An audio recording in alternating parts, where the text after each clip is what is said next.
अर्गणी गामणी श्रीमान्यायो नेता समीरणः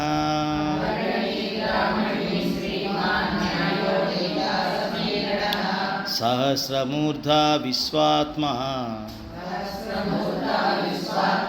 सहस्राक्ष सहस्रपात् అగ్రణి అంటే ముందుగా ఉండేవాడు. అగ్రం అంటే ఏంటమ్మా? శిఖరం అంటే ముందుగా ఏదైతే ఉంటుందో అది. అగ్రణి అంటే ముందుగా, అన్నిటికన్నా ముందు ఉన్నవాడు. గ్రామణి అంటే జీవుల్ని సమూహాల కింద నడిపేవాడు. జీవులందరినీ సమూహాలు అంటే మనుషులందరూ ఒక సమూహం, అలాగే మన పశువులన్నీ ఒక సమూహం, క్రిములన్నీ ఒక సమూహం, వృక్షాలన్నీ ఒక సమూహం, అట్లా సమూహాలుగా నడిపేవాడు. శ్రీమాన్ అంటే సంపదలకి అధిపతి. న్యాయ అంటే ధర్మం యొక్క రూపమైన వాడు. న్యాయం అంటే ఏంటమ్మా? ధర్మానికి రూపమైన వాడు అనమాట. ఇప్పుడు న్యాయం కోసం పోరాడుతున్నాం అంటే ఏంటి? ఏదైతే ధర్మం ఉందో ఆ ధర్మం ప్రకారంగా ఆ ధర్మాన్ని మనం కావాలని కోరుకుంటున్నాం. అదే న్యాయం అంటాం. న్యాయం జరిగిందా అంటాం. అంటే ఏంటి? నీకు ధర్మం జరిగిందా, ధర్మం ఫాలో అయ్యారని ఉద్దేశం అనమాట. నేత అంటే నాయకులను నడిపేవాడు.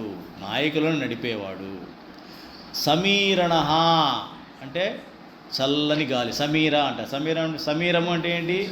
చల్లని గాలి అంటే మన ఆహ్లాదం కలిగించేటువంటి గాలి. సహస్రమూర్ధ అంటే 1000 శిరస్సులు కలవాడు. విశ్వాత్మ అంటే విశ్వమే తన ఆత్మగా కలవాడు. ఆయన ఆత్మ ఏమిటయ్యా అంటే మొత్తం సకల విశ్వమంతా ఆయన యొక్క ఆత్మ. అలాగే సహస్రాక్ష, అక్షయ అంటే కళ్ళు, సహస్ర అంటే 1000 కన్నులు గలవాడు. సహస్రపాత్ పాదములు అంటే 1000 పాదములు కలవాడు. దీన్ని విపులంగా చెప్పుకోవాలంటే పరమాత్మ సృష్టి ఆరంభం ఏమీ లేనప్పుడు మొట్టమొదటిగా ఉన్నవాడు ఎవరు? పరమాత్మ. ఏమీ లేవంటే ఏంటి? ప్రకృతి లేదు, జీవులు లేరు, గ్రహాలు లేవు, నక్షత్రాలు లేవు, బ్రహ్మాండాలు లేవు, అసలు ఏమీ లేకుండా మొట్టమొదటిగా ఉన్నవాడు ఎవరు? పరమాత్మ. అంటే వీటన్నింటినీ అధిష్ఠించిన వాడు పరమాత్మ. అయితే కాకపోతే మనం ఏం చేస్తాము? అందరికన్నా ముందు ఉన్నవాడు పరమాత్మ అయినా కూడా మనం ఏం చేస్తాము? మన మనస్సు, బుద్ధి, ఇంద్రియాల ద్వారా మనమే చేస్తున్నట్టుగా, మనమే ముందున్నట్టుగా, నేనే ముందు ఉన్నాను అన్నట్టుగా మనం ప్రవర్తిస్తూ ఉంటాం. ఈ ముందు ఉన్నాను, నేనే ఫస్ట్ నుంచి ఉన్నాను, మొదటి నుంచి నేనే ఉన్నాను అనే భావన ఏది? పరమాత్మ భావన. అది కూడా మనలో కొంచెం ఒక స్పూన్ అంతా, ఒక ఇసుమంతా మనలో కూడా ఉంది కాబట్టి మనలో కూడా ఫీలింగ్ ఉంటుందన్నమాట. నేనే మొదటగా ఉన్నాను, నాతోనే అన్నీ మొదలైనవి, మన ముందు చాలా అయిపోయినాయి, మన తర్వాత ఎన్నో రాబోతున్నాయి, అయినా కూడా మనలో భావం ఎలా ఉంటుంది? నాతోనే అన్నీ మొదలైనవి, నేనే ముందున్నాను, నాకే తెలుసు, నేనే ఇంపార్టెంటు అనే రకంగా మనకి ఆ భావన పరమాత్మదనమాట. ఈ భావాన్ని ఎలా షిఫ్ట్ చేయాలి? మనం ఎలా ధ్యానించాలి? నాలో కలిగే ఈ భావన, నేను, నాది అనే భావన నువ్వే, పరమాత్మే, నేను కాదు అని కనుక ఎప్పుడైతే పరమాత్మ వైపు మన యొక్క దృష్టిని మళ్ళిస్తామో, ఆ రకంగా ధ్యానిస్తామో, అప్పుడు విష్ణు సహస్రనామాలు మనకి వంట పట్టినట్టు లెక్క, మనసుకు పట్టినట్టు లెక్క. లేకపోతే మనసుకి పట్టకుండా ఏదో అయిపోతుంది అనమాట. అది రెండోది గ్రామణి అంటే చెప్పాను కదా మీకు. గ్రామణి అంటే ఒక గ్రామలాగా, అంటే ఏంటి? గుంపులుగా, సమూహాలుగా నడిపేవాడు. సమూహాలు ఎలా ఏర్పడతాయి? వాటి యొక్క స్వజాతి, స్వభావాలు ఇవన్నీ కలిపి అవి పరస్పర ఆకర్షణ ద్వారా దగ్గర అవుతారు. ఇప్పుడు సపోజ్ ఉదాహరణకి ఇది సత్సంగ జాతి. సత్సంగంలో ఉన్నవాళ్ళు పరస్పరంగా, సత్సంగం అంటే ఇష్టం ఉన్నవాళ్ళు ఒక గుంపుగా, ఒక సముదాయంగా ఏర్పడి ఒక పెద్ద గుంపులో ఏదో చిన్న గుంపు అనమాట. ఇట్లా గుంపులుగా ఉండే సముదాయాలుగా ఉండేటువంటి పద్ధతి ఎవరు పెట్టారు? పరమాత్మే పెట్టాడు. ఇలా గుంపులుగా ఏర్పడే స్వభావం సృష్టిలో ఉంది కాబట్టి మనువు వచ్చి ఏం చేశాడంటే ఈ మనుషుల్ని కుటుంబంగా, సమాజంగా, గుంపుల కింద మార్చాడు. ఇవి కుటుంబాన్ని ఏర్పడినాయా, ఒక అమ్మ ఒక స్త్రీ పురుషుడు కలిసి కుటుంబం ఏర్పరచుకోండి, కుటుంబం అంటే ఎట్లా నడవాలి, ఈ గుంపు మళ్ళీ పెద్ద గుంపు అవుతుంది, అప్పుడు ఎట్లా ఏ రకంగా ధర్మాన్ని మనం ఫాలో అవ్వాలని మనుధర్మం అని చెప్పేసి చెప్తూ ఉంటారు. ఆ గుంపులు సముదాయాలు నిలబడాలి అంటే. అర్థమైంది కదమ్మా. అదే రకంగా సమాజం ఎలా ఉండాలి, కుటుంబం బాగుంటే వ్యక్తి బాగుంటే కుటుంబం బాగుంటుంది, వ్యక్తి బాగుంటే కుటుంబం బాగుంటుంది, కుటుంబం బాగుంటే సమాజం బాగుంటుంది. అది అంటే ఆ రకంగా మనువు కూడా దీనికి ధర్మాలు కూడా మనకి తీసుకొచ్చాడు. అంటే ఈ పరస్పరస ఎలా గుంపులుగా కలిసి ఉంటున్నారు, ఏదో ప్రేమ, ఏదో ఆకర్షణ, దాది పరమాత్మ. ఇది ఇలా గుంపులుగా నిలబెట్టగలిగినటువంటి ప్రేమ ఏదైతే ఉందో, బంధం ఏదైతే ఉందో, ఆకర్షణ ఏదైతే ఉందో అది పరమాత్మ అనిగా ధ్యానించాలి మనం. ఉదాహరణకి సూర్యుడి చుట్టూ భూమి తిరుగుతుంది కదా, మరి ఏమిటి వాడిద్దరికి ప్రేమ? అంతే, భగవంతుడు అలా పెట్టాడు. అలా తిరగడం వల్లనే మొత్తం నడుస్తుంది, ప్రపంచం అంతా నడుస్తూ ఉంది. అర్థమైందా? అంటే ఒక సముదాయం, దాని చుట్టూ సూర్యుడి చుట్టూ గ్రహాలు తిరుగుతున్నాయి, మళ్ళీ మన భూమి చుట్టూ మళ్ళీ చంద్రుడు తిరుగుతున్నాడు, ఉపగ్రహాలు తిరుగుతున్నాయి. మనం కూడా కొన్ని గ్రహాలు వదులుతున్నాం బయటికి, ఉపగ్రహాలు, శాటిలైట్స్ అంటాం కదా, అవి కూడా గ్రహాలే, మనం వదిలేస్తాం, మన పర్పస్ కోసం మనం వదులుతున్నాం. ఇట్లా దాన్ని గ్రామణి అంటారు. శ్రీమాన్, శ్రీమాన్ అంటే ఏమని చెప్పామమ్మా? సంపదలకి అధిపతి. ఏమి సంపదలు వచ్చాయి? ఫస్ట్లో మనకు వచ్చినటువంటిది ప్రకృతి సంపద. మనం ఏమంటాం? ప్రకృతి సంపద అంటాం. ఈ ప్రకృతి సంపదకు యజమాని ఎవరు? భగవంతుడు. అది గుర్తుపెట్టుకోవాలి. అది ఎప్పుడైతే గుర్తుండదో మనం ఏం చేస్తాము? ఈ సంపద అంతా నాది, నేను బాగా సంపాదించాను, మా ఇంట్లో ఎవరూ సంపాదించలేదు, నేను మాత్రమే సంపాదించాను, సంపాదనే నీ ధ్యేయము, సంపాదన లేనివాడి పనికిరాడు. ఏంటో ఇలా సంపాదన సంపాదన సంపాదన పదం వాడుతూ మనం ఏం చేస్తామంటే దానికి బానిస అయిపోతాం.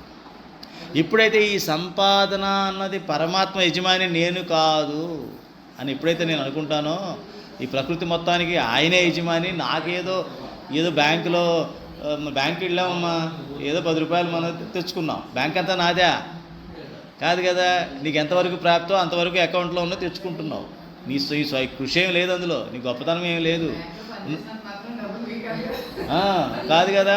అదే రకంగా బ్యాంకులో కూడా మీ అకౌంట్లో ఉన్న డబ్బులు మీకే వస్తాయి కదా, పక్కవాడికి వెళ్ళావు కదా, కాబట్టి నీకు రావాల్సి నీకు ఎట్లాగో వస్తుంది. దానికి నేను సంపాదించాలి, ఆ చెక్ మీద సంతకం పెట్టావు, నీ అకౌంట్లో ఉన్న అమౌంట్ నీకు ఇచ్చాడు, లేకపోతే లేదు పోవాయా అని ఆవిడవాడు. అంతే కదా. పరమాత్మను ఎంత కోరుకున్నా నీకు ఇవ్వడు. ఎందుకు ఇస్తాడు? నీ అకౌంట్లో లేదు, నీ కర్మ అకౌంట్లో, నీ ధర్మ అకౌంట్లో లేదు, ఎందుకు ఇస్తాడు? ఇవ్వడు. కాబట్టి ఆ రకంగా సంపాదన అన్నదాన్ని ఎప్పుడైతే పరమాత్మకి అర్పిస్తామో వాడు భగవంతుడికి దగ్గరగా ఉంటాడు, ఎప్పుడైతే భగవంతుడి దగ్గరగా ఉంటామో ఎంత సంపాదన మనకు రావాలో భగవంతుడు అది ఇస్తూ ఉంటాడు. అవునా? ఇప్పుడు ఈ వయసులో నిన్నందరూ పరిగెట్టారు. ఎక్కడికి పరిగెట్టారు? ఎందుకు? మనందరి దగ్గర బాగా ఉన్నాయి ఏంటి? డబ్బులు, జబ్బులు. ఈ ఎక్కడుంటే అక్కడ పరిగెడతాం, ఈ ఎక్కడుంటే అక్కడికి పరిగెడతాం. సత్యం ఊగడబడింది.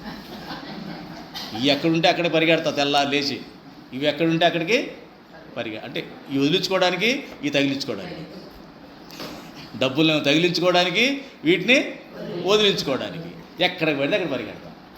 అయిపోయిందా? నిజంగా సంపద ఏంటి ఈ వయసులో? ఆరోగ్యం. శరీరానికి కావాల్సింది ఆరోగ్యం ఉండే దగ్గర పరిగెడతాం, అక్కడికి పరిగెట్టంగా ఆరోగ్యాలు లేవు, రోగాలే ఉన్నాయి. అందుకని ఏ రోగం ఉందో మనలో తెలియదు. అందుకని ఆ రోగం ఉందేమో, దానికేమో ఉపశమనం ఉందేమో, లేకపోతే దానికి ఇంకేమన్నా ఉందేమో అని మనం వెళుతున్నాం. అంటే రోగాల మీద ఉన్నంత ఇంట్రెస్ట్, జబ్బుల మీద ఉన్న ఇంట్రెస్ట్ భగవంతుడి మీద మనకి లేదు. అవునా? సింపుల్ విషయం. మన అంతమందికి నేను సంకల్పం చెప్పి ఎంతమంది చేస్తున్నారు తెలియదు. హారతిస్తూ నా చేతి చెప్పించాడు ఆ మాట, ఆవిడ కోసం చెప్పించాడని నాకు తెలియదు. సంకల్పం చెప్పుకొని హారతి ఇవ్వండి, సంపద చెప్పుకొని అవుతుంది నేను నొక్కి ఒక్కడి నుంచి చెప్పా. ఆవిడ తీసుకున్నారు, చాలా మనసుకు తీసుకున్నారు, సమస్య ఉండబట్టి తీసుకున్నారు, నాకేం తెలియదు. కానీ ఆవిడ గుర్తించగలిగారు ఆ సమస్యని, అంటే రోగాన్ని గుర్తించగలిగారు. గుర్తించిన దాన్ని ఎవరికి అప్పచెప్పారు? పరమాత్మకి అప్పచెప్పాడు. అప్పుడు మీలో రోగం ఉన్నట్టు కూడా, వెళ్ళిపోయినట్టు కూడా మనకి తెలియదు. అరే ఎంత కష్టపడ్డామేంటి ఇన్నాళ్ళు, ఇంత ఈజీగా అయిపోయింది ఏమిటి? ఎంత బాధ పెట్టింది నన్ను ఈ రోగం? ఇన్నాళ్ళ నేను ఇంకా నాలో ఉన్నటువంటి ఆ ఆరోగ్యాన్ని పూర్తిగా అసలు ఎంజాయ్ చేయకుండా చేసేసిందే, మనశ్శాంతి లేకుండా చేసిందే. ఈ బాధలను ఎందుకు వస్తున్నాయి? రోగానికి జబ్బుకి ఇచ్చిన ప్రాముఖ్యత భగవంతుడికి మనం ఇవ్వడం లేదు. డాక్టర్ దగ్గరికి వెళ్ళారు. నిజంగా చెప్పాలంటే ఏంటి?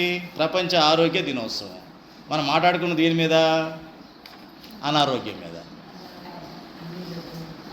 ప్రపంచ ఆరోగ్య దినం అని చెప్పి అనారోగ్యం గురించి మాట్లాడడం ఏమిటి? అంతే కదమ్మా? అది కాదు యాక్చువల్ చెప్పాల్సింది. చివరికి అందరూ ఏం చెప్పారు?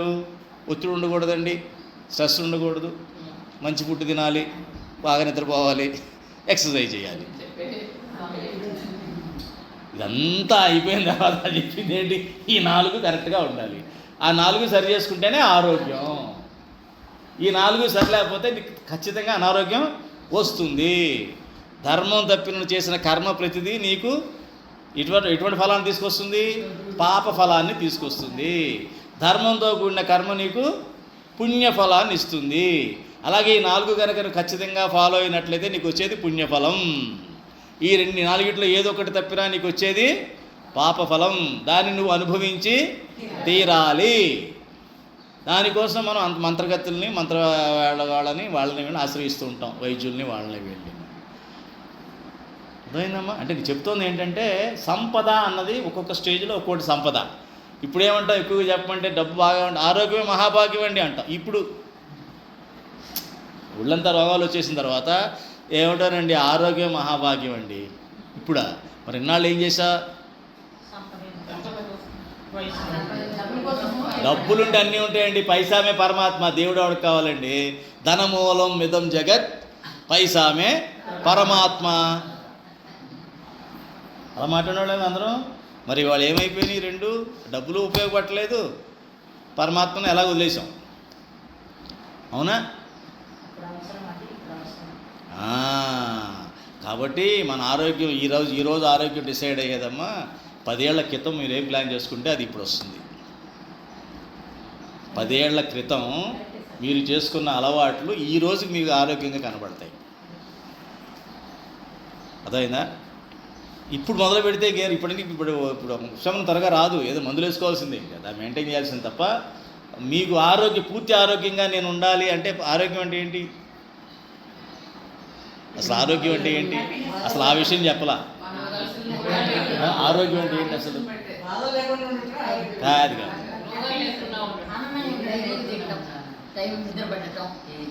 అసలు నీకు నువ్వు నీ శరీరం నీ బరువు అనిపించకూడదు. అసలు నీకు ఆలోచన రాకూడదు. అంటే ఏంటంటే నీకు నువ్వు నేను చాలా బాగున్నాను అనుకోవాలి. అనుకోవడం కాదు, అనిపిస్తూ ఉంటుంది. అది అనిపిస్తూ ఉంటుంది. అవి అక్కడ నొప్పి ఉంది, ఇక్కడ బాధ ఉంది, ఇవన్నీ అసలు అనిపించవు. అది ఆరోగ్యం అంటే అర్థం. దానికి ఎట్లాగా అనేది 4 చెప్పారు. మీరు అన్నట్టుగా సమయాన్ని నిద్రపోవాలి, నిద్రపెట్టినప్పుడు నిద్ర సరిగ్గా పట్టాలి, తిన్న భోజనం సరైనది తినాలి, తిన్న భోజనం సరిగ్గా అరగాలి, అరిగింది కరెక్ట్గా మనకి వంట పట్టి శక్తిగా మారాలి. ఆ శక్తిని నేను సద్వినియోగం చేయాలి. సద్వినియోగం అంటే సత్కర్మకు వాడాలి. ఆ సత్కర్మకు వాడినప్పుడు మళ్ళీ నాకు నిద్ర సరిగ్గా పడుతుంది. భోజనం మన తీసుకున్న ఆహారం కూడా పరిమితంగా తీసుకుంటాం. ఏదో పిచ్చెక్కినట్టు తినాం, ఏదో ఫోన్కి వచ్చినట్టుగా, ఏదో ఫంక్షన్కి వెళ్ళాం కదా అని చెప్పి ఫోన్కి వచ్చినట్టు టపటపట లాగించేసేయం.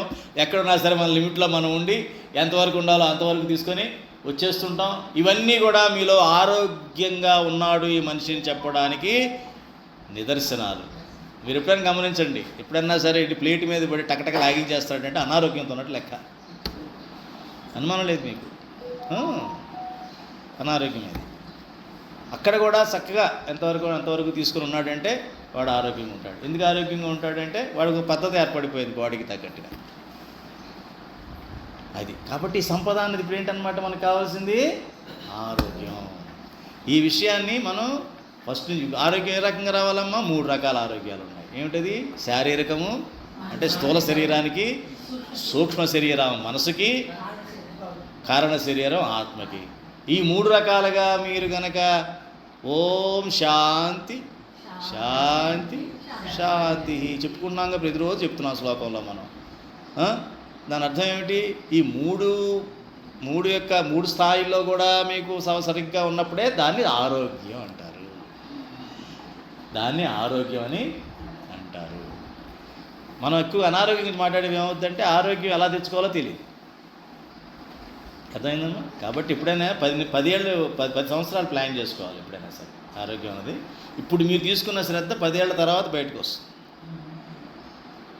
ఇది ఇప్పుడున్న ఏ ప్రాబ్లం కన్నా కారణం ఏంటంటే 10 ఏళ్ల క్రితం మీరు చేసినటువంటి కొన్ని పొరపాటు నిర్ణయాలు ఈ 10 ఏళ్ల తర్వాత అది బయటికి బహిర్గతం అయ్యి అనారోగ్యంగా బయటపడి ఇంకా అప్పుడు తప్పదు. ఇక మనం కారు రిపేర్కి వచ్చాక మెకానిక్ ఇచ్చాక వాడిష్టం, వాడు ఎప్పుడు తీసుకెళ్ళమంటే అప్పుడు తీసుకెళ్ళాలి, ఏది పార్ట్ తీయమంటే ఆ పార్ట్ తీసి వేరే పార్ట్ చేసుకోవాలి.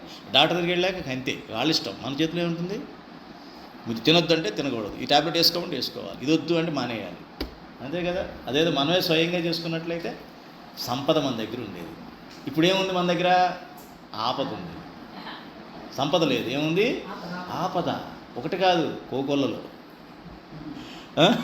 ఆ సంపదలు తెచ్చుకుంటాయా అంటే మనం ఆపదలు తెచ్చుకుంటున్నాం. మళ్ళీ మన పెద్దరికం ఏమైపోయిందమ్మా? పెద్దరికం ఎందుకు రాలేకపోయింది మనకి ఈ విషయంలో? మన ఆధ్యాత్మికతని వదిలేసాం, పరమాత్మని వదిలేసాం. నీ లెక్కేంటి అన్నట్టుగా మనం బతికాం. నువ్వెవరువాయా అన్నాం. నీ పిలిచినప్పుడు రావాలి కానీ ఇష్టం వచ్చినప్పుడు ప్రతిరోజు నీ దగ్గర నేను రానని చెప్పాం. మనం వాడికి అపాయింట్మెంట్ ఇచ్చాం. ఎవరికి? పరమాత్మకి. నన్ను డిస్టర్బ్ చేయమాక, నేను పిలిచినప్పుడు రా, నా బాధ వచ్చినప్పుడు పిలుస్తానప్పుడు రా, తీర్చేసి వెళ్ళిపో, వాచ్మెన్ లాగా, ఒక డాక్టర్ లాగా. అంతేగాని ప్రతిరోజు నీతో కాలక్షేపం చేయడానికి నాకు బోల్డ్ పనులు ఉన్నాయి, ఇంకా బోల్డ్ సంపాదించాలి. ఇది మన యాటిట్యూడ్. ఈ భావంతో పరమాత్మ ఆయన అలాగే ఉన్నాడు. ఆయన ఇప్పుడు తదాస్తు అంటాడు, ఏమండు సరేనా ఆయన అంటాడు. సమయానికి రాడు. ఏం సమయం? మనకు బాధపడినప్పుడే సమయం. ఇది నీ సమయం కాదు, నీకు బాధపడే సమయం, పడవ అని వెళ్ళిపోతాడు. అంతే కదా. నువ్వు పడవ లంగర్ తీసే ముందే ఆలోచించాలి పడవలో ఏం కావాలో నీకు. లైఫ్ బోటు ఇవన్నీ పెట్టుకొని, అవన్నీ లైఫ్ జాకెట్ ఇవన్నీ పెట్టుకొని పడవ లంగర్ తీసి సముద్రంలోకి వెళుతున్నప్పుడు రెడీ చేసుకొని వెళ్ళాలి. అక్కడికి వెళ్ళిపోయి అప్పుడు చెప్తున్నా సరే లంగర్ తీసుకెళ్ళాలరా లైఫ్ జాకెట్ అంటే ఉండవా, టైం అయిపోతుంది. అక్కడికి వెళ్ళి నేను మళ్ళీ రేటు పెరిగిపోతే కొనుక్కు రావాలి సామాను, సంపద పెరిగిపోతుంది, మళ్ళీ సంపద తగ్గిపోతున్నా కానీ టక్క వెళ్తాడు షూ తీసుకొని. మధ్యలో ఏమవుతుంది? నడి సముద్రంలో బాధలు వస్తాయి, కష్టాలు వస్తాయి. అప్పుడు లైఫ్ జాకెట్. ఇది లైఫ్ జాకెట్ ఉండదు. ఎందుకు ఉంటుంది? ప్రభు అంటాడు, పడు అంటాడు. ఎక్కడున్నావా, నన్ను మర్చిపోయావా, నువ్వు నన్ను మర్చిపోయి నేను మర్చిపోయావు ఏంటరా పిచ్చాడా అంటాడు. ఇవన్నీ ఎందుకు చెప్తానంటేనమ్మా, మనలో భావంలో మార్పు రావాలి. ఎప్పుడైతే మీలో భావంలో మార్పు వస్తుందో మీకు అన్ని రకాలుగా కూడా ఒక చైతన్యం అన్నది జాగృతం అవుతుంది. ఆ చైతన్యం ప్రకాశం అవుతుంది. ఎప్పుడైతే ప్రకాశవంతంగా మనం మారుతామో 10 మందికి వెలుగునివ్వగలుగుతాం. అది నేను కరెక్ట్గా ఉన్నట్టు లెక్క. నా పని అయిపోయిందండి. ఇంకా ఒకప్పుడండి నాకు ఎంతమంది గౌరవించేవాళ్ళు అండి మా ఆఫీస్లోని. అసలు మా చుట్టాలండి అసలు నీరాజనాలు పెట్టేవాళ్ళు అండి. అంతా అయిపోయిందండి ఇప్పుడు అంటాడు. ఏమైపోయింది? అన్ని కావాలి, అది కావాలని కోరుకుంటున్నావు, అదే జీవితం అనుకుంటున్నావు. అది కాదు కదా. నువ్వు ప్రతి క్షణం నువ్వు వెలుగునిచ్చేటువంటి దీపం కింద మారకుండా మట్టి పట్టిపోయినటువంటి చిన్న ఇదిగాని మారిపోయాం మనం. ఆధ్యాత్మికతలో ఉంటే మనం అది స్వయం ప్రకాశం అవుతాం అన్నమాట. అది సంపద. అందుకే సంపద కోసం ఇంత చెప్పాను మీకు. కాబట్టి చాలా అవసరం అన్నమాట ఈ సంపద అనే దాన్ని అర్థం చేసుకోవడానికి. కాబట్టి ధనం సంపాదించుతున్నాను, ధనములకు సంబంధం లేక సుఖపడుతున్నాడు. భగవంతుడితో ఉన్నవాడు ఎలా ఉంటాడు? ధనం సంపాదిస్తాడు, వాడు కూడా సంపాదించు. కానీ ఫస్ట్ క్రైటీరియా ఏంటి? పరమాత్మే. పరమాత్మ ఏం చెప్తే ఆ దారిలో సంపాదిస్తా కానీ వేరే దారిలో నేను సంపాదించను. నాకు ఫస్ట్ పరమాత్మ. ఎందుకని దీని యజమాని ఎవరు? పరమాత్మ. ఈ బ్యాంకుకి యజమాని ఎవరు? ఆయన. నేను బాగా కష్టపడితే బ్యాంకులో అకౌంట్ నాకు పెరుగుతుంది, అందులో నేను డ్రా చేసుకోవచ్చు. అది న్యాయం అని ఎందుకంటామండి? ప్రతివాడికి న్యాయం కావాలి కదా. నాకు న్యాయం జరగాలి, న్యాయం అనుకుంటామా? ప్రతివాడు అనుకుంటాం కదా. ఎందుకని ఆ న్యాయం అంటే ఏంటి? ధర్మం. భగవంతుడు ఇచ్చినటువంటి ధర్మానికి కట్టుబడి ఉండాలి. అందరూ ఉంటే అందరికీ న్యాయం జరుగుతుంది. ఎందుకే న్యాయం జరగట్లేదు? కొంతమంది మాత్రమే ధర్మం ఫాలో అవుతున్నారు, కొంతమంది ధర్మాన్ని పాతరేస్తున్నారు, ధర్మాన్ని సమాధి కట్టేస్తున్నారు. వీడికి వాడికి మధ్య సంఘర్షణే న్యాయం అన్యాయంగా మారింది. కాబట్టి ప్రతివాడు న్యాయం కోరుకుంటాడు. ఆ న్యాయం అన్నది ఏంటి? పరమాత్మ. మరి పరమాత్మ కొంతమందికి అన్యాయం చేస్తున్నాడా అని అంటుంటాం. ఎందుకు చేస్తున్నాడు అన్యాయం? ఆయన చేయట్లా, నీకు నువ్వు చేసుకున్నావు. ఎందుకు ధర్మం ఫాలో అవ్వలేదు కాబట్టి నీకు జరగాల్సిన న్యాయం ఏమిటి? అన్యాయమే. నీకు జరగాల్సిన న్యాయం ఏమిటి? అన్యాయమే. కాబట్టి ఈ న్యాయము ఎలాగా అన్నది పర్ఫెక్ట్గా చెప్పగలిగేది పరమాత్మే. న్యాయం అన్నది కూడా పరమాత్మ. అది మనం గ్రహించాలి. తర్వాత ఏంటమ్మా నేత అంటే ఏంటన్నమాట? ఈ ధర్మానికి, న్యాయానికి, అన్నిటికీ నేత ఎవరు? నాయకుడు ఎవరు? పరమాత్మే.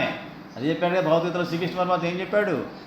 కర్మ నువ్వు చేసుకో, కర్మఫలం ఇచ్చేది నేను, దాని నాయకుడిని నేను, నువ్వు కాదు.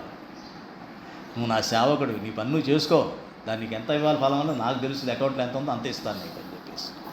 సమీరణ అంటే ఏంటనమాట?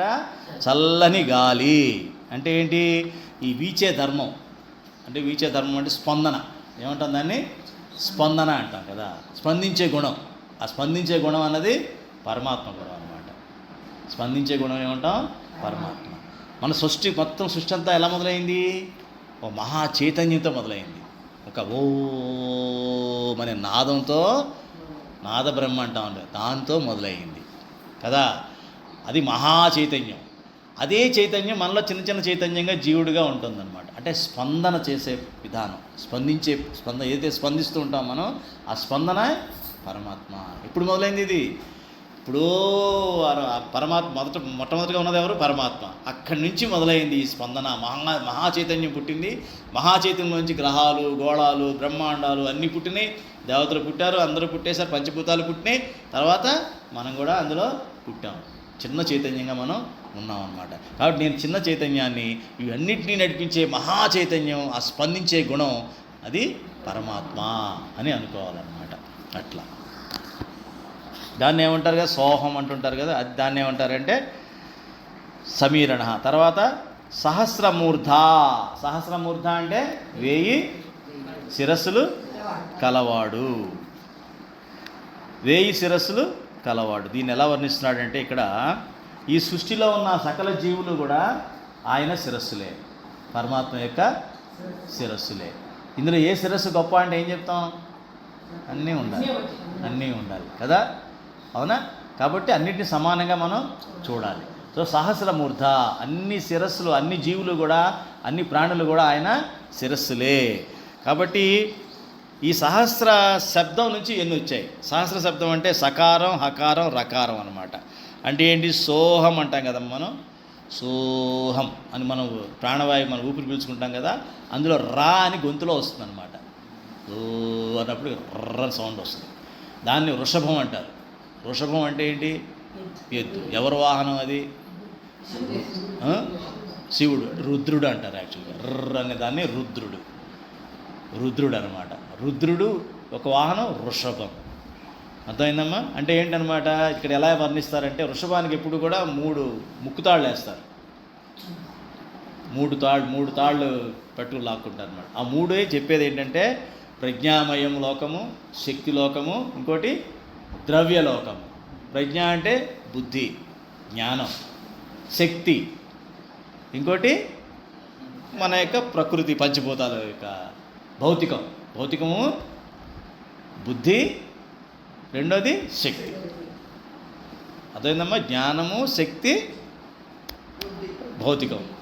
ఈ 3 తాళ్ళు అనమాట. దాన్ని బట్టి లాగుతున్నాం కాబట్టి అని వృషభం రంకిలేస్తూ ఉంటుంది అనమాట. మనలో ప్రాణం అలాగా రంకిలేస్తూ ఉంటుంది. లోన రుద్రుడు ఉంటాడు. అందుకని ప్రాణాలకి రుద్రుడే అధిపతి అంటారు. అందుకనే అర్థమైందమ్మా? ఈ 3 పడి మనం ఆ రుద్రుడు రవకారం చేస్తూ ఉంటాడు, వృషభం అని. ఆ శబ్దంలోంచే నెమ్మదిగా సృష్టి పుట్టింది. తర్వాత విశ్వాత్మ అంటే ఏంటి? విశ్వాత్మ అంటే ఏం లేదు, మన విశ్వమే తన ఆత్మగా ఉన్నవాడు. అంటే ఈ స్పందనంతా, ఈ విశ్వంలో జరిగే స్పందనంతా కూడా ఎవరిది? పరమాత్మ స్పందనే. అది చీమ స్పందించినా, మనిషి స్పందించినా, క్రిమి స్పందించినా, పక్షి సంబంధించిన, పశువు స్పందించిన, ఈ స్పందనలన్నీ కలిపి పరమాత్మ స్పందనే. తర్వాత సహస్రాక్ష అంటే సహస్రాక్షుడు అంటే 1000 కళ్ళు గలవాడు. మన దేవుడు ఆల్రెడీ సూర్యభగవాన్ని చూస్తూనే ఉన్నాం మనం. ఆయన సహస్రాక్షుడే కదా. కిరణాలు ఎన్ని కిరణాలు? సహస్ర కిరణాలు. అంటే 1000 అంటే 1000, లెక్కకి 1000 అని చెప్తారు కానీ అనంత కోటి అని దాని ఉద్దేశం యాక్చువల్గా. అన్నీ కలిసి ఉంటామన్నవాడు. సహస్రపాద్ అంటే 1000 పాదాలు. అంటే పాదాలు అంటే ఏంటన్నమాట? ఒక జీవి మార్పు చెందే పద్ధతి. ఒక ప్లేస్ నుంచి ఇంకో ప్లేస్కి వెళ్ళడం కానీ, ఒక స్థితి నుంచి ఇంకో స్థితికి రావడం కానీ, ఇవన్నీ పదాల కింద లెక్క. అంటే పదం అంటే ఏంటి? పాదం అంటే ఏంటి? ఒక పాదం అటు వేసానంటే చోటు మారాను, చోటు మారాను. అలా ఒక పాదం పైకి వేసానంటే స్థాయి మారాను. అట్లా ఆ రకంగా ఎలాగైతే ఈ పాదాలు ఎలా మారుతా ఉంటాయి. ఉదాహరణకి భగవంతుడి కాలం కూడా పాదమే కదా. కాలంలో చూడండి, ఉదయం మనకి, మధ్యాహ్నం, సాయంత్రం, రాత్రి, మళ్ళీ 4 పాదాల కింద అయిపోయింది మనకి. అంటే ఏంటి? మన యొక్క స్థితి మారిపోతుంటుంది, అన్నీ మారిపోతుంటాయి, మన యొక్క భావన అన్నీ మారిపోతుంటాయి. కాబట్టి సహస్రపాద్ ఆయన. ఈ మార్పులన్నీ కూడా ఆయనే. ఈ గమనం అంతా కూడా ఆయనే అని మనం భావించాలి. చూడండి, ఇలా ఆలోచిస్తే చుట్టూ అంతా ఆయనే కనిపిస్తున్నాడు కదా. ఆయన కాంతి ఏది చెప్పండి, చూపించండి. ఇప్పుడు విష్ణు సహస్రనామం అయిన తర్వాత ఆయన కాంతి అని కనిపిస్తుందా మీకు? లేదు. ఇది తర్వాత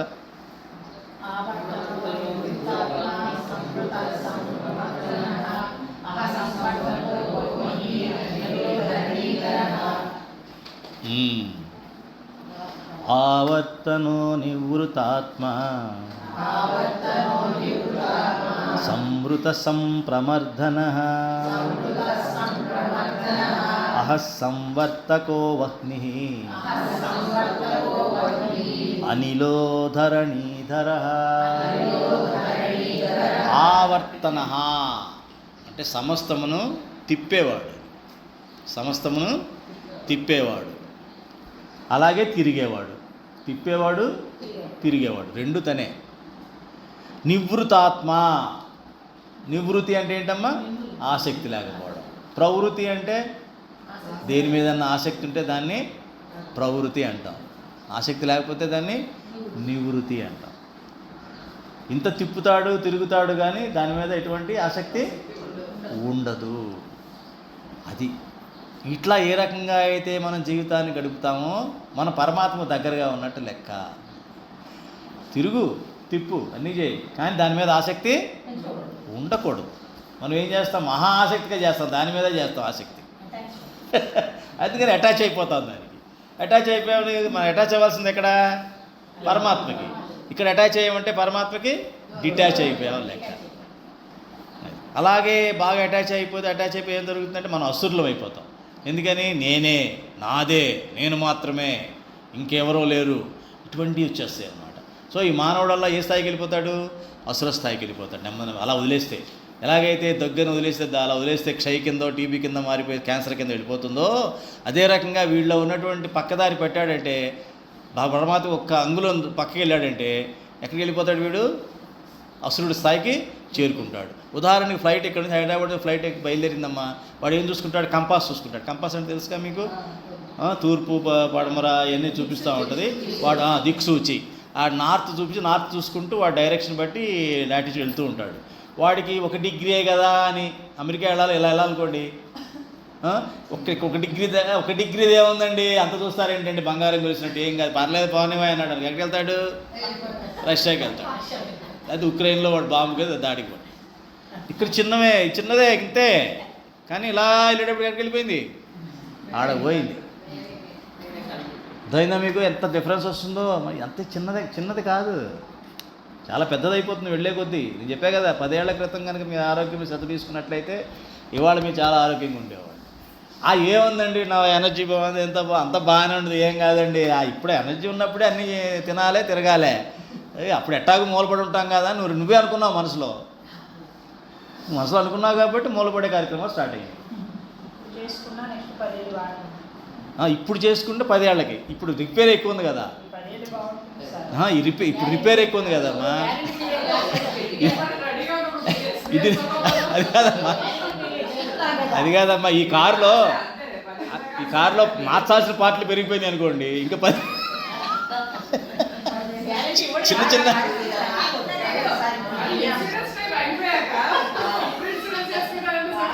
అంటే గుడ్డిలో మెల్ల ఏంటంటే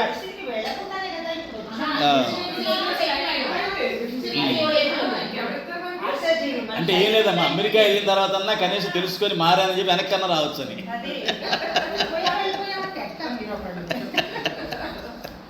అర్థమైందమ్మా? కాబట్టి మనం చాలా ఆ సమస్తం తిప్పేవాడు తిరిగేవాడు, కానీ ఆసక్తి లేనివాడు. అట్లా కూడా మనం ఏం చేయాలంటే పరమాత్మనే దైవంగా పెట్టుకొని పరమాత్మ అన్నింటిలో ఉన్నాడని చెప్పి మనం పరమాత్మని మనం గౌరవిస్తూ ఉండాలంటే ఈ యొక్క శరీరాన్ని దేవాలయంగా చూడాలి, ఈ యొక్క శక్తిని పరమాత్మ శక్తిగా భావించాలి, ఈ శక్తిని మంచి మంచి సత్కర్మలకే వాడాలి, మనసు అనే శక్తిని సద్భావాలకే వాడాలి, దుర్భావాలకి దుష్కర్మలకి మనం దాన్ని శరీరాన్ని వాడకూడదు, మనసుని వాడకూడదు. ఎప్పుడైతే ఇలా వాడకుండా ఉన్నాం విశ్వశాస్త్రనామం పదే పదే చదువుకుంటూ ఈ యొక్క భావాన్ని కనుక మీరు పదే పదే కనుక గుర్తు తెచ్చుకున్నట్లయితే పరమాత్మ దగ్గరే ఉంటారు. అప్పుడు చిన్న సంకల్పం కూడా నెరవేరుతుంది. పొద్దున్నే మీరు లేచి ఆహా సూర్యనారాయణ భగవాన్ చూసి ఆహా భగవంతుడిని వాళ్ళ దర్శనం అయ్యిందని అనుకున్నారు అనుకోండి, పరమాత్మ దర్శనం ఆనందం మీలో ఉందనుకోండి, ఆయన ప్రతి కిరణాన్ని మీరు అనుభవించారనుకోండి, ప్రతి రోమం మీద ఆయన కిరణం పడుతుందని అనుకున్నారనుకోండి, విటమిన్ డి కోసం ఊరిని పొరలక్కర్లా అక్కడ ఇక్కడ మీ భావంలోనే కొంచెం మీరు వెళ్తున్న దాంట్లోనే మీకు విటమిన్ డి వచ్చేస్తుంది. ఈ మాత్రం ఎండ చాలు, ఎండలో తిరగాల్సిన లేదు, ఇదంతా కిరణాలు కనబడేదంతా కిరణాలే కదా, అవునా కదా? ఆ రకంగా మీరు భావించినప్పుడు ఏమవుతుంది, మీ పరమాత్మకి దగ్గరగా ఉంటారు. అప్పుడు శరీరం కూడా ఆరోగ్యంగా ఉంటుంది. విటమిన్ డి క్యాప్సూల్ లోనికి వేసుకోవడం, మళ్ళీ పైనేమో దీనికేమో మన ఎండలో తిరగడం, విటమిన్ డి అని అని తిరగడం. అర్థమైందా? అంటే నేను ఏంటంటే ఎప్పుడైతే మీరు ఈ రకంగా ఉంటారో మీ సంకల్పం చిన్న సంకల్పమైనా కూడా రిజల్ట్ ఇస్తుంది. ఇందాక ఆవిడకి చేసినట్టుగా ఆవిడ నేను అనుకున్న మాట క్యాచ్ చేసింది ఆవిడ. ఎలాగా? చాలా నమ్మకంగా, అవసరం ఇప్పుడు తనకి ఇంకో దారి లేదు. ఏమో పరమాత్మ నమ్మకం గురువుగారు చెప్పారు, ఆయన మనకి చెప్పరు, జనంలో ఎప్పుడు చెప్పరు, వాళ్ళే చెప్పారు, చూద్దాం సంకల్పం చేసుకుని హారతి ఉండమ్మా 2-3 సార్లు చెప్పారు, ఆవిడ క్యాచ్ చేశారు. ఎప్పుడైతే మీరు పరమాత్మ డైరెక్షన్లో ఉంటారో ఒక అంగుళం తిరిగింది కదా అని వదిలే భగవంతుడు ఆయన వస్తాడు, బుద్ధిలోకి వస్తాడు. ఒక పిచ్చాడా నువ్వు ఒక అంగుళం అనుకున్నావు, అక్కడికి వెళ్ళిపోతావు, నువ్వు వేరే చోటకి వెళ్ళిపోతావు అని బుద్ధి మనకి ఇస్తాడు. దీని పరిణామం మనం గ్రహించేలాగా చేస్తాడు. ఎవడు చూడొచ్చాడండి 10 ఏళ్ల తర్వాత? ఆ పోయిన తర్వాత దేవుడు నాళ్ళు ఎవడు చూడొచ్చాడండి? అలాగే ఉంటుంది పరిస్థితి. 10 ఏళ్ల తర్వాత ఎవడు చూడొచ్చాడు అనుకోండి, మనం ఎలాగ నెగ్లెక్ట్ చేశామో అది పోయాక దేవుడు నాళ్ళు ఎవడు చూడొచ్చు అన్నట్టు ఉంటుంది. ఇది కూడా 10 ఏళ్ళు ఎట్టా అంటున్నావు, అది కూడా అంతే. ఆ 10 ఏళ్ళతో ఎవడు చూడొచ్చాడంటే చూస్తున్నావుగా, 10 ఏళ్ల క్రితం అనుకోలేదు కాబట్టి 10 ఏళ్ళ తర్వాత ఎట్టుంది చూస్తున్నాం లేదా? అంత సింపుల్ అమ్మ లైఫ్. ఎప్పుడు పరమాత్మతో ఉన్నప్పుడు. పరమాత్మ దూరం అయ్యామంటే ప్రతి అడుగు చూసేయాల్సిందే, ప్రతి అడుగు భయమే, ప్రతి అడుగు బాధే, అట్లా ఉంటుందన్నమాట. అది సంవృత అంటే సమస్తముచే చుట్టబడినవాడు. మళ్ళీ ఆయన అందులో కూడా బంధించబడినట్టుగా ఉంటుందన్నమాట. సమస్తముచే ఆయన చుట్టబడినవాడు, ఆయన చుట్టూ సమస్తం ఉందన్నమాట. అంటే సమస్తం ఆయనే, సమస్తం లోపల ఆయనే, సమస్తం బయట కూడా ఆయనే. సంప్రమర్ధన అంటే రాక్షస శక్తుల్ని దమించేవాడు, రాక్షస శక్తుల్ని దమించేవాడు, నాశనం చేసేవాడు. అహహా అంటే పగలు, అహహ అంటే ఏంటి? పగలు. అహరహము శ్రమిస్తున్నాడు అంటాం. అతను అంటే రాత్రి పగలు కష్టపడుతున్నాడు అన్నాను, ఏమంటాం? అహర్నిశలు అంటాం, లేకపోతే అది అహరహము కృషి చేస్తున్నాడు అంటాం. అంటే అహ అంటే పగలు అన్నమాట, దినము అని అర్థం. సంవర్తక అంటే అగ్ని అయి దహించేవాడు, అగ్ని అయి దహించేవాడు. అమ్మా అదే దాని అర్థం, అది ఎల్లవేళలు అన్నా కూడా అదే వస్తుందమ్మా. ఇక్కడ అహ అన్నదానికి మరి పగలు కదా, అది అహర్నిశలు అంటే ఎల్లవేళలా అని. సంవర్తక అంటే అగ్ని అయి దహించేవాడు. వహ్నిహి అంటే స్థితిని మార్పించేటువంటి అగ్ని అనమాట. వహ్ని అంటే అగ్ని, యాక్చువల్గా వహ్ని అంటే ఏంటంటారంటే అందులో ఏదైనా వేస్తే దాని స్థితి మారిపోతుంది. అట్లా ఇప్పుడు సపోజ్ నీళ్ళను కనుక బాగా కాగబెడితే ఏమవుతుంది? దాని స్థితి జలం ఇంతకుముందు, ఇప్పుడు తర్వాత వాయువు కింద మారిపోతుంది. అలాగే ఐస్ ముక్కు ఉందనుకో, ఐస్ ముక్కులో కనుక మనం హీట్ పెడితే అది గట్టిగా ఉండేది, ఘనపరిమాణం ఘనంగా ఉండేది, తర్వాత ఏమైంది? నీరు కింద మారిపోతుంది. అంటే అంటే ఒక అగ్ని ఒక స్థితి నుంచి ఇంకో స్థితిని మార్చేస్తుంది అనమాట. దాన్ని వైని అంటారు. అనిలహ అంటే వాయు. అనిలహ అంటే గాలి. ధరణీధర అంటే భూగోళాన్ని ధరించేవాడు. ఇక్కడ ఏంటంటే ప్రతిపదార్థం పరమాత్మని తిప్పుట మరియు తిరుగుట 2 శక్తులుగా పనిచేయవానిగా, లేక ప్రాణము అపానము. ప్రాణాపానం అంటాం కదా. ప్రాణము అంటే ఏంటి? అపానము. పంచవాయువులు ఉన్నాయి కదమ్మా. పంచవాయువులో ప్రాణము అపానం ముఖ్యం. అంటే దిగువకి వెళ్ళేదా వాయువునేమో అపానం అంటాం, మామూలుగా పీల్చుకునేదాన్ని ఎగుదాన్ని ప్రాణము అంటాం. ఈ 2 శక్తులుగా పనిచేయవానిగా, అనాసక్తుడిగా, సృష్టిగా చుట్టబడి ఉన్నవానిగా, రాక్షస శక్తులను దహించేవాడిగా, అన్నిటినీ తనలో లీనం చేసుకునే అగ్నిలాగా, అగ్నే కదా అన్నింటిలో లీనం చేసుకునేది, అలాగే వాయువుగా భూగోళంలో ఆధారమైన వాడిగా మనం ధ్యానం చేయాలి. అంటే తిప్పుట తిరుగుట అంటే అర్థం ఏంటంటే, ఇప్పుడు చిన్నప్పుడు మీరు మనకు చూపిస్తూ ఉంటారు. మీకు చెప్పాలంటే సైన్స్ స్టూడెంట్స్ బాగా తెలుస్తుంది. ఇది సెంట్రిఫ్యూగల్ సెంట్రిపెటల్ ఫోర్సెస్ అంటారు. దాని తెలుగులో ఏమంటారు నాకు తెలియదు.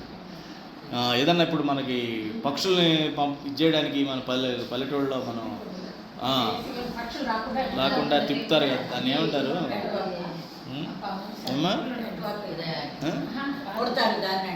అది కాదు, దానికి కట్టి తిప్పుతారు అన్నమాట. ఇట్లా దానికి ఆ పక్షులు పారిపోతాయి.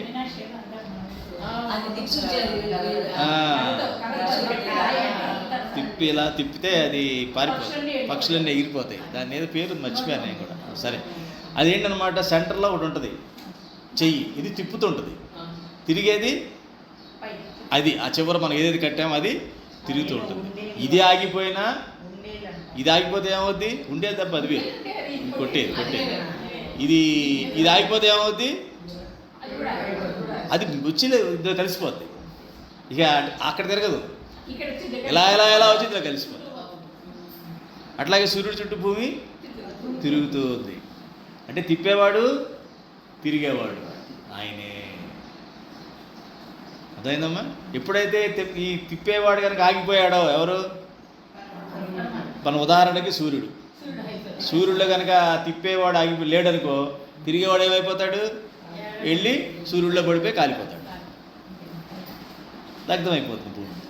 అంతే కదా? అలా గమనించాలి. కాబట్టి చేసేది ఆయనే, చేయించేది కూడా ఆయనే. మనకు అర్థమయ్యేలా చెప్పాలంటే మనం ఆ రకంగా అనుకోవాలి. తిప్పేవాడు వాడే, తిప్పించేవాడు తిరిగేవాడు ఆయన, తిప్పేవాడు కూడా ఆయనే అని మనం గ్రహించాలి. తర్వాత సృష్టి అందులో సమస్తము సంపద ఉంది. ఇంత ప్రజ్ఞ ఉంది సృష్టిలో, చాలా ప్రజ్ఞ అంటే చాలా జ్ఞానం ఉంది. ఇదంతా కూడా జీవుడికి అంటుతుందా? ఈ పంచభూతాలు కానీ ఇవన్నీ జీవుడికి అంటుతాయా? అంటావు. మామూలుగా అయితే అంటావు, కానీ మనకు అంటిపోయినాయి. ఏం చేయలేము. ఏం చేస్తాం? చేయగలమా? అందుకే జీవాత్మ అయిపోయాం. జీవాత్మ అవడం వలన ఈ తిరుగుడు అయిపోతుంది. మళ్ళీ భూమి మీద పుడుతూ ఉంటాడు అనమాట. కానీ ఆత్మ అన్న జనరల్గా దానికి ఏమీ అంటావు. అది అలా గ్రహించాలి. అందుకని ఏమంటారంటే, ధర్మం ఎప్పుడు తప్పకుండా ఉంటే దాని అర్థం ఏంటంటే అమ్మా, ధర్మం తప్పకుండా ఉంటే మీరు మీలాగా ఉన్నట్లయితే, పరమాత్మ సైడ్ ఉన్నట్లయితే మనలో మార్పు రాదు. ఉదాహరణకి ఒక పెద్ద డబ్బా ఉందనుకోండి. డబ్బా అంటే దాన్ని డ్రమ్ ఉందనుకోండి, ఉదాహరణ అనుకుందాం. ఇంతకుముందు నీళ్ళు ఏమన్నా లేకపోతే మనం హైదరాబాద్లో స్టోరేజ్ పెట్టుకునేవాళ్ళం కదా, అలాంటి డ్రమ్ ఉందనుకుందాం. ఆ డ్రమ్ములో ఏదో ఒక 4 చెంచాలు ఎంతో ఆయిల్ నూనె పడింది అనుకుందాం కింద. ఇంకా నీళ్ళు పట్టలా మనం, అది అలా ఉంది, కడగలేదు. కానీ నీళ్ళు రావడం మొదలైంది, ట్యాప్ కింద పెట్టాం. ఆ నీళ్ళు ఆయిల్ ఏమన్నా నీళ్ళ కలిసిపోద్దా?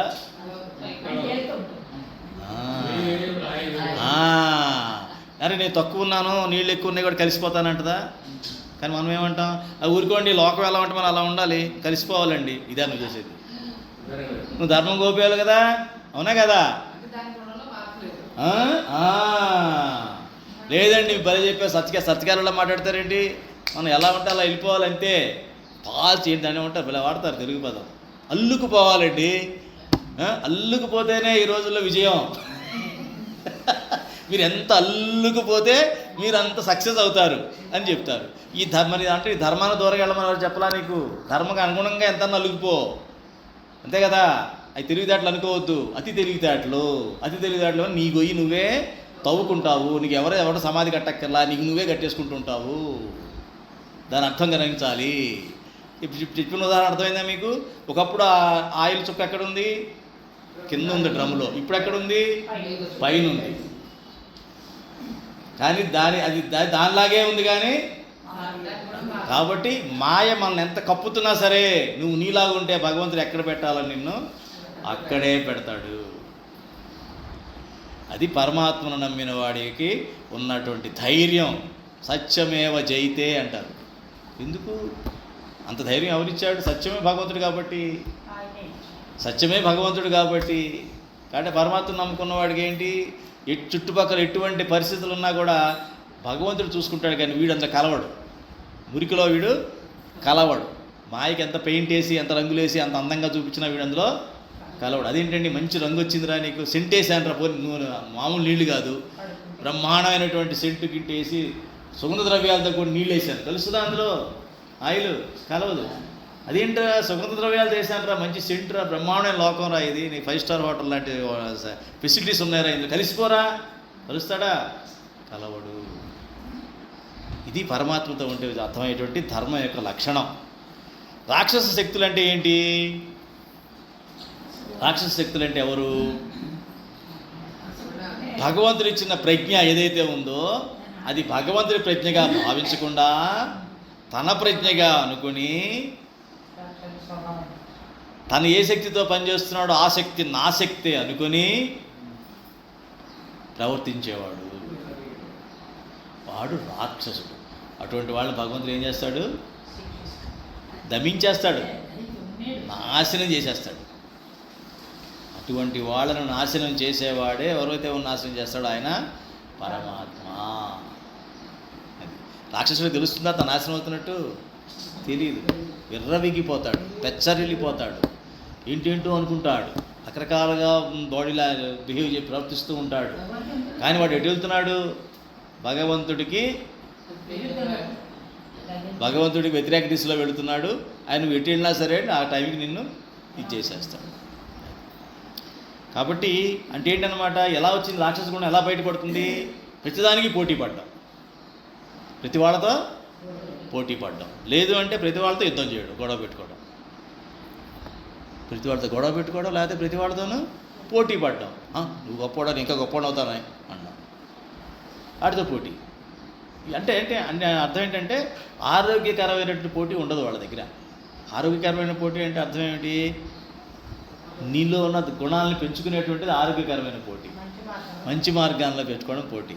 ఒకసారి నారదుడికున్న తుంబురుడికి ఇద్దరు కూడా తెలుసు కదా, నారద తుంబురులు ఇద్దరు కూడా మంచి వాయిద్యకారులు. తుంబురుడు వేరే వాయిస్తాడు, ఈయన నారదుడికి ఇది స్వామినారాయణ ఒక వచనాంశంలో చెప్తాను, సేమ్ స్టోరీ.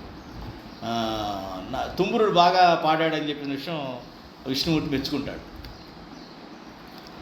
తుంబురుడు చాలా బాగా పాడాడు. నారదుడికి ఈర్ష్య వస్తుంది. వాడైనా పాడేది, నేను పాడలేనా అని చెప్పేసి నేను బాగా అంతకన్నా బాగా పాడతాను, అతనిలా నేను పాడగలను, వీడు పాడటం మొదలు పెడతాడు. నేర్చుకుంటాడు తుంబురు, నేర్చుకుంటాడు, పాడతాడు, తుంబురులాగే పాడతాడు. స్వామి నేను తుంబురులాగే పాడగలనని చెప్పేసి ఒకసారి పాడతాడు. తుంబురుడు పాడింది బాగుంది, అయిపోయింది. అప్పుడు వెళ్ళి ఏంటి ఇలా అంటున్నాడు ఈయన, ఆయనలాగే పాడాను. రెండు రికార్డ్ చేసి చూస్తే గుర్తుపట్టలేం, అట్లా పాడాడు.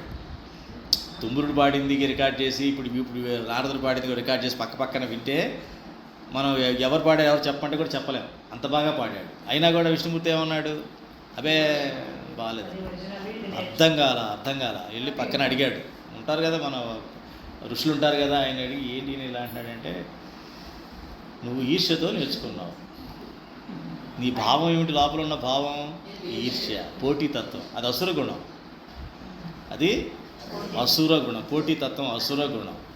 నువ్వు అట్లా కాకుండా నువ్వు తనని అడిగావు, నువ్వు ఎవరిని? తుంబురుణ్ణి. నువ్వు అతని శరణాగతి చెంది అతను మెచ్చుకుంటూ, ఏమిటి? విష్ణుమూర్తి మెచ్చుకున్నవాడు తుంబురుడు, వాడిని అడగడంలో నీకే నష్టం లేదు కదా. పైగా వాడు సరైన వ్యక్తి, ఎందుకని ఆల్రెడీ పరమాత్మ చేత ప్రశంసించబడ్డ వ్యక్తి. సో అటువంటి వాడు అంటే గురువుగారు లాంటి వాడు కింద.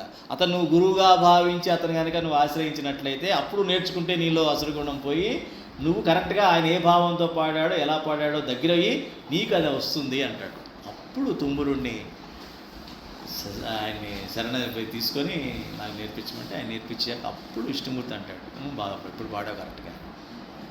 ఇంత ఉందండి కథ. మనలో వచ్చే భావాలకి పరమాత్మకి ఎంత రకంగా తీసుకుంటాడు అన్నదానికి మనకి అర్థం చేసుకోవాలి. ఇది అర్థం కాకపోతే ఏమవుతాం మనం? అసురులం. ఆ అసురులు ఏం చేస్తాడు పరమాత్మ? శిక్షిస్తాడు, నాశనం చేసేస్తాడు. ఇప్పుడు సమయం వచ్చినప్పుడు పెరిగిపోవడం అంటే ఏం లేదమ్మా. ఇప్పుడు మనం ఏంటంటే అవి ఆటోమేటిక్గా పెరిగిపోతాయి, అంతే కదా. ఇప్పుడు ఒకసారి దారి తప్పిన తర్వాత అది ఎక్కడికి వెళ్ళిపోయి మధ్యలో కంట్రోల్ చేయలేరు మీరు, ఇంకా అటే వెళ్ళిపోతూ ఉంటుంది ప్రయాణం చేసి. అందుకని ముందులోనే చేసుకోవాలి. తర్వాత ఏంటమ్మా? రాక్షస్ సంవర్తక. అదే అహ అన్నాం కదా. అహ అంటే ఏంటి? పగలు. పగలు అంతే కదా. సూర్యోదయంతో ప్రారంభమవుతుంది మన యొక్క ఇది. సంవర్తక. సంవర్తక అంటే ఏంటంటే సమస్తము తనలో లీనం చేసుకునే అగ్ని. అగ్ని. ఈ అగ్నియే జీవులకు మృత్యు సమయం ఆసన్నమైనప్పుడు పనిచేస్తుంది. జీవిత సమయం ఆసన్నమైనప్పుడు ఆ అగ్నే ఈ జీవుణ్ణి కాల్చేస్తుంది, దహించి వేస్తుంది. మన జీవిత సమయం ఏమిటి? మన ఆయుర్దాయము. మన ఆయుర్దాయం ఏమిటి? సంవత్సరాలు. సంవత్సరాలు ఏమిటి? నెలలు. నెలలు ఏమిటి? పక్షాలు, రోజులు. అందులో పగలు. రాత్రి ఎలా పడుకుంటాం? పగలు. మరి ఈ ఆయుర్దాయం అన్నది ఎట్లా డిసైడ్ చేస్తాడు భగవంతుడు? ఎప్పుడు దండ కాల్చేస్తుంటాడంటే ఈ యొక్క శరీరంతో మన పరమార్థం కాదు, మన యొక్క కర్మలు ఎప్పుడైతే పరిపక్వం వస్తాయో అప్పటి వరకు కూడా ఆయుర్దాయం ఉంచుతాడు. ఎందుకు ఉంచుతాడు? వీడు ఎప్పటికైనా పరమార్థం గ్రహిస్తాడేమో అని ఉంచుతాడు. అంటే మన ఆయుర్దాయంలో పరమార్థం కోసమే పరమాత్మ సృష్టిస్తాడు ఇక్కడ భూమిపైన. మనం మనిషి జన్మ ఇచ్చాడంటే అర్థం ఏంటంటే పరమార్థం గ్రహించడం కోసం నీకు ఇంత ఆయుష్ ఇస్తున్నాను అంటాడు. పరమార్థం గ్రహించదు ఈ జీవి అనుకుందాం. వీడికి గ్రహించాడు, వీడికి ఈ శరీరంతో వీడి పరమార్థ గ్రహించే ఇది జీవాత్మ ప్రయత్నం చేయడం లేదని గ్రహించినప్పుడు నొక్కేస్తాడు స్విచ్. ఎందుక వేస్ట్ ఇక్కడ అని చెప్పి. ఏమన్నా ఆయన గ్రహించేటట్టు చేయాలంటే సత్సంగాలు చేయాలి. అలా సంకల్పం ఉన్నప్పుడు అది డైరెక్షన్లో పెట్టాలి. ఇప్పుడు ప్లగ్ అక్కడ పెట్టి ఇది ఎలగాలంటే ఎలా వెలుగుద్ది?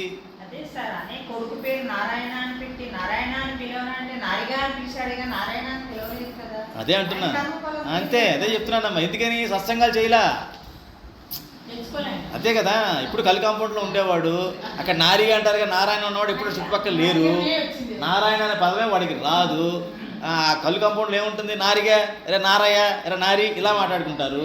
అదే పదాలు అలవాటైనవి వాడికి. పోయేటప్పుడు కూడా అదే పదం మాట్లాడాడు. నారా అన్నాడు, నారాయణరా అంటే నారా. ఇది తీసుకొచ్చి కూడా చూపించారు. నార కూడా అలా పీచు అన్నాడు. ఇదేంటిరా నారా అంటే సగం ఇద్దాం, మార్కులు ఇద్దాం, పాస్ చేద్దాం అనుకుంటే అంటే ఇదేంట్రా చెప్పంటే పీచు పీచు అన్నాడు. నీ వల్ల కాదని చెప్పి అయితే నొక్కే బట్టలు అన్నాడు, నొక్కేశాడు. అయితే అనమాట. అంటే ఈ ఆయుర్దాయం అన్నదాన్ని మందికి ఇచ్చినప్పుడు, భగవంతుడు ఇచ్చినప్పుడు మనం దాన్ని సద్వినియోగం చేసుకోవాలి. అదే అందుకనేనమ్మా అంటే మన పరమాత్మ ఈ భూమి మీద ఉంచాడంటే అర్థం ఏంటనమాట? పరమాత్మ భూమి మీద ఇంకా మనం ఉంచుతున్నట్టు అర్థం ఏంటంటే పరమార్థాన్ని గ్రహించడానికి మనకు అవకాశం ఇచ్చాడు అని గ్రహించాలి. ఇంకా నాకు భగవంతుడు అవకాశం ఇస్తున్నాడు, అంతేగాని వెయిటింగ్ రూమ్లో కూర్చొని వెయిట్ చేయకూడదు. దేనికోసం? ఇంత అయిపోయిందండి, ఇంకేం లేదు, పిల్లలు కన్నా వాళ్ళు పెంచడం అయిపోయినట్లు లెక్క. జంతువులు కూడా చేస్తున్నాయి పని. మన గొప్ప ఏం చేసేది? ఇప్పుడు చేసిన గొప్ప ఏముంది? కొంచెం మా ఎక్కువ ఇచ్చావు అంతే. అందరూ నేల మీద ఉండేవాళ్ళం, ఇప్పుడేమో పైన ఎక్కడో ఉంటున్నాం, అంతే తేడా. మన 800 అంతస్తులు ఉంటే ఆడు 100 అంతస్తులు కూర్చోబెట్టాం, అంతే తేడా. అదే లేదు, గొప్పతనం ఏం లేదు ఇందులో. మనం చేసిన గొప్ప అంటే ఏమీ లేదు. అది గ్రహించాలి. చూసారా? ఆయుర్దాయం ఎందుకు ఇచ్చాడు అనమాట? పరమార్థాన్ని గ్రహించడానికి అవకాశం ఇచ్చాడు. మరి కరోనా నుంచే మనకి ఇంత ముక్తి కలిగించాడు. అర్థం ఏంటి? దానికన్నా దానికన్నా ఉదాహరణకి ఏం చెప్పను నేను మీకు. కరోనాలో ఇవాళ రేపు అన్న పరిస్థితుల్లో దాటేసిన వాళ్ళం ఈ జీవులన్నీ కూడా. అప్పుడే మనకి రియలైజేషన్ రావాలి, ఏది లేదురా మన చేతిలో, ఊరిన నా డ్రామా ఇదంతా అనే విషయం ఆ రోజే మనకు తెలియాలి. యాక్చువల్గా ఇంకా తెలియలా, కుక్కతో కొంకరలాగా అది అయిపోగానే మళ్ళీ మామూలే. మళ్ళా మామూలే. ఆ గుణాలు ఎక్కడ పోతాయి? ఎందుకంటే మనం ఆ గుణాలు తెచ్చుకోవాలా, ఇలా ఆలోచించే గుణం మనం తెచ్చుకోవాలా. అర్థమైందమ్మా? వాహిని అంటే చెప్పా కదా, అన్నిటి కాల్చేస్తుంది అనమాట. అన్నిటి కాల్చేది అర్థం ఏంటనమాట? తపస్సు. అన్నిటిని కాల్చేదాన్ని ఏమంటారు? తపస్సు. అంటే మనలో ఆ తపస్సు అన్నది రావాలి, తపన రావాలన్నమాట. తపన అంటారు దాన్ని. తపన ఎప్పుడైతే వస్తుందో మనం దేవతలుగా మహర్షులుగా మారతాం. బ్రహ్మ అదే కదా చేశాడు. వాడు పుట్టంగానే ఏమన్నాడు? నేనెవరు ఏంటి అని ఆలోచించాడు. ఆలోచన చేయాలి. నేను ఒక్కడే ఉన్నా, ఎందుకు వచ్చాను అన్నాడు. అప్పుడు తపస్సు అని ఒక పదం, ఒక తప అని ఒక బుద్ధి భగవంతు నారాయణుడు ఇచ్చాడు. ఇవ్వగానే అని చెప్పి తపస్సు మొదలుపెట్టాడు. తపన చేసి, ఏంటి నేను ఒక్కడే ఉన్నానేంటి, ఏంటి అసలు నేను ఎవరిని, అసలు నేనేం చేయాలి అని ప్రశ్నించుకున్నాడు. అంటే ఎవరన్నా పుట్టంగానే అడగాల్సిన ప్రశ్న అదన్నమాట. తన రూపాన్ని తెచ్చుకోగానే అడగాల్సిన ప్రశ్న ఏమిటి? నేనెవరు, ఎందుకు వచ్చాను? ఆ తపన రావాలి. తపన ఎప్పుడైతే ఆ తపన మనలో పెరుగుతుందో తపస్సుగా మారుతుంది.